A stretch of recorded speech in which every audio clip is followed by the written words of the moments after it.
Kwa mwaka huu kwa kweli, hasa ikiwa ni mwaka wa uchaguzi, kitu ambacho tulikuwa tunakifuatilia ilikuwa kuangalia ni namna gani masuala ya uchaguzi ama mijadala ya uchaguzi inavyoweza kwenda bila kuutweza utu wa mwanamke.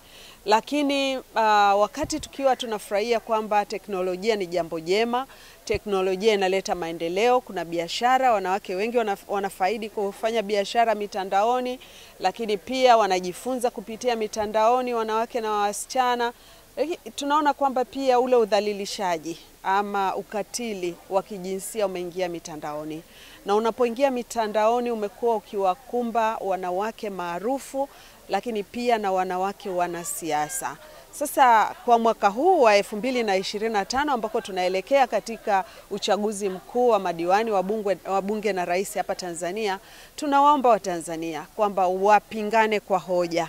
Siasa bila kutumia matamshi ambayo ni ya chuki inawezekana. Sio lazima utumie matamshi ya chuki ili uweze kushinda ama ili uweze kuonekana kwamba wewe ni kiongozi mzuri. Kiongozi anayepingana kwa hoja, kiongozi ambaye anajua kwamba nini wananchi wa Tanzania wanahitaji, kiongozi ambaye anatuambia kwamba Watanzania atatufanyia nini, huyo ndiye ambaye Watanzania wanamhitaji. Lakini kiongozi anayetumia matamshi ya chuki kwa ajili ya kuweza kujulikana, kwa ajili ya kuweza kutweza utu wa mwanamke, warika lolote, wacheo chochote, kuanzia katika ngazi ya kijamii mpaka hata katika kiti cha uraisi, sisi tunaona huyo sio mwanasiasa, na tunawaambia Watanzania kwamba mila na desturi zetu, lakini pia na utanzania wetu hauendani na matamshi ya chuki kwa ajili ya kuweza kupata uongozi. Kwa hiyo tunawaomba sana viongozi wetu, tunaomba sana vyama vya siasa viweze kujikita katika siasa za hoja na sio siasa za matamshi ya chuki. Matamshi ya chuki yana hasara gani kwa wanawake na wasichana wa Tanzania ambao TAMWA imekuwa ikipigania wawepo katika ngazi za uongozi kwa muda mrefu? Kwanza inawasababisha wengine kuona kwamba kumbe nitakapokuwa kiongozi nitakuwa jalala la kutukana asubuhi, mchana na jioni. Kumbe nitakapokuwa kiongozi nitakuwa ni mtu wa kudhalilishwa kokote ninakopita, nimevaa nguo lakini naonekana kama sijavaa nguo.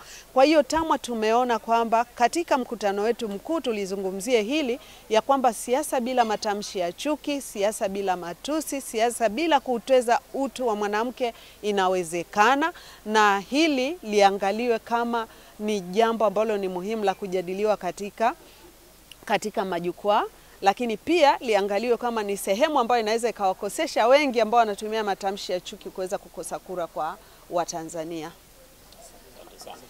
Asante.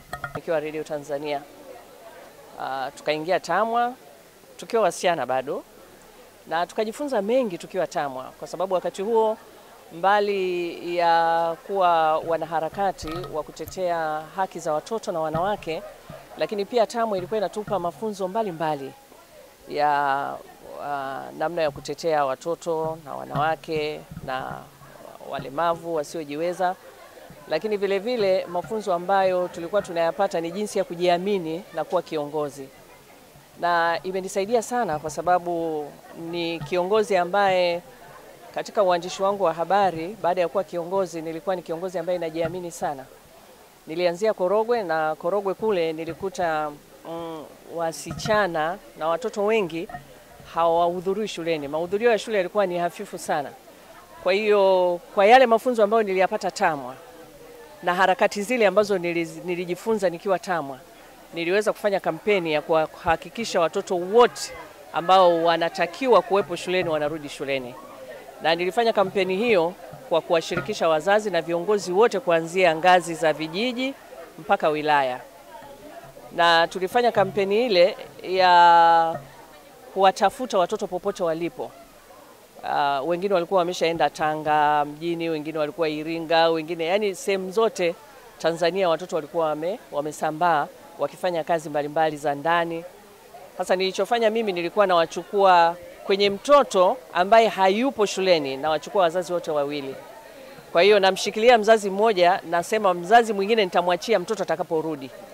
Kwa hiyo ilikuwa mzazi mwenzie hawezi kumwacha mzazi mwenzie akae kule, anahakikisha kama yuko Iringa atahakikisha anamfuata, anamrudisha. Kwa hiyo niliweza kurudisha watoto kama 400 hivi shuleni ambao walikuwa wameshaondoka kwenda kufanya shughuli mbalimbali. Kwa hiyo ni kutokana na malezi na mafunzo ambayo niliyapata TAMWA. Lakini sikuishia hapo, nilihamishwa nikaenda Bahi. Bahi kule ilikuwa ni historia mtoto wa kike kwenda form 5.